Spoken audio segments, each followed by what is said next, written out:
Hello, beautiful beings. Lisa Burroughs, all the way from New York City on a Wednesday night. Not any ordinary Wednesday night, though. Today, my children returned after a 15-day trip with their dad in the Dominican Republic, in where I engaged in radical self-care and going on dates with myself and really enjoying my time. And I recommend for moms and dads who can have a small break from their children to definitely do it, because it brings so much energy back to the relationship and so much energy to yourself. So, in my self care slash dating little rendezvous, I took myself to the theaters to see Bad Moms. Pee in your pants type of funny. The reviews have been crazy with all the moms saying how funny it was. Even dads have been raving about the movie. It got me thinking, why do we find these films that show parenting in that light so hysterically funny, and why do we gravitate to, as parents, those memes that are always making a fun of how difficult parenting is?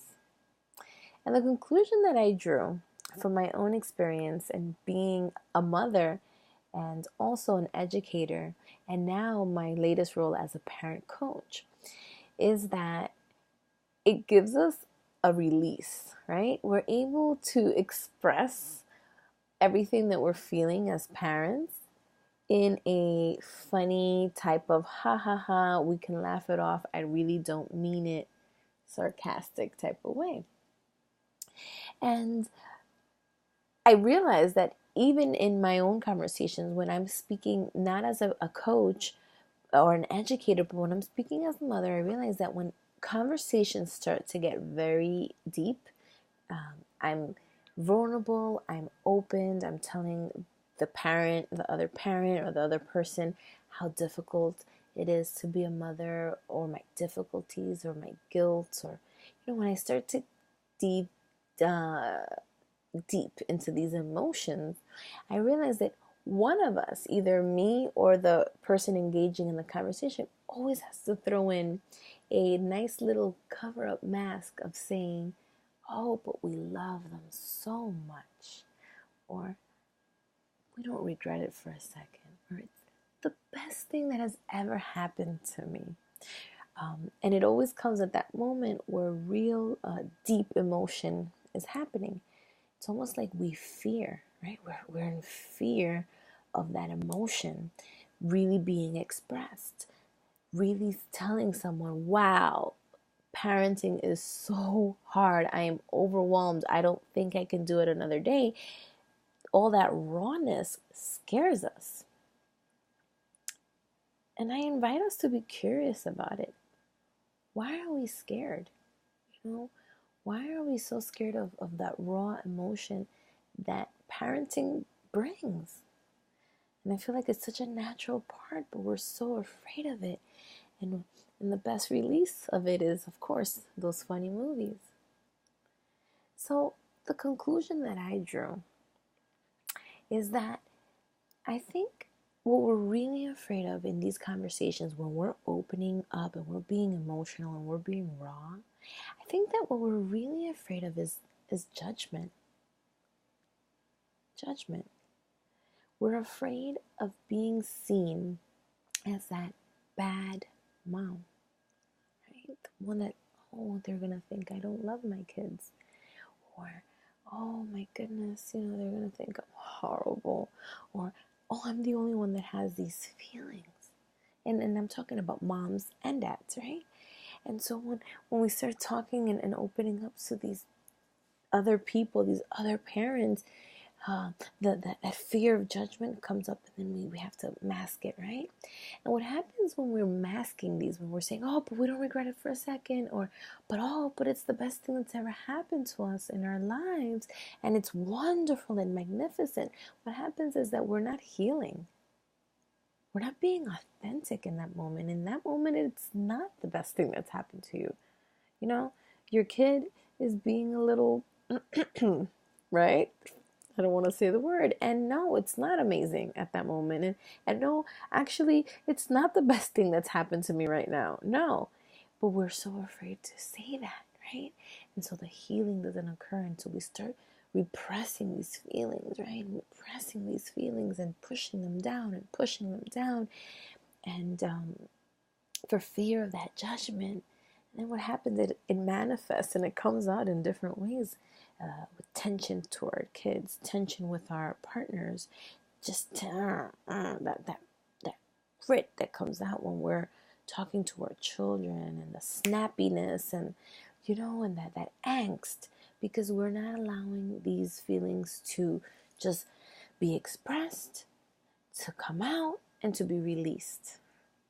And we're releasing them in other ways, right? So, what can we do about this? There is something we can do about it. We can create, as parents, create a code where we can have judgment-free zones. When you are interacting with another parent, having the awareness, am I judging this mom? Is there judgment in me? Because even if we don't explicitly say it, our faces, right, our actions, the way we interact, the way we get turned off, the way we pull back from a mom when she's being open and vulnerable and raw, or the way we have to, oh, but we love them, it's the best thing. Start noticing, how do you interact with other parents? How do their raw feelings make you feel? And also, when you're sharing, how do people's turn away make you feel? And creating that awareness in our conversations as parents, and creating these safe, judgment-free zones for ourselves where we can talk and know that we don't have to cover up and hide behind the guise, and be honest and raw and vulnerable.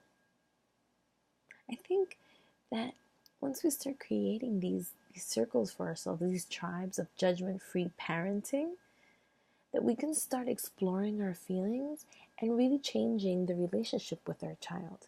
Because there won't be all that tension that we're holding because we can't express. Caution. Please don't express these feelings in front of your kids or when your kids are around. Kids have a very wise way of hearing, even though you think they're not hearing. And I've had my 6-year-old repeat entire conversations that I've had to me when I thought he was playing a video game or talking to someone else or even sleeping. So not wise to open up in this way around your kids when your kids are there. I'm talking about safe zones where your kids won't be hurt, because they won't be able to process those things that you're feeling, right? So that's a key of caution when we're really trying to express these emotions. Obviously, being mindful where we're doing them, but definitely find an opportunity to do them. If you don't have a judgment-free zone, there are ways to get, find your tribe. Journaling, right? Meditating, really expressing it, even like going to a park and just talking to yourself and just getting it out there. Your children will reap the benefits of this. So, my encouragement for today is, as parents, creating these judgment-free zones, getting rid of the idea that there's bad moms or bad dads, and opening up that space for real, deep emotional transformation. Our children deserve it. Remember, they're our future leaders. So, caution, judgment-free zones, and have a wonderful evening with love and gratitude. Yahira Lisa Burroughs. Bye.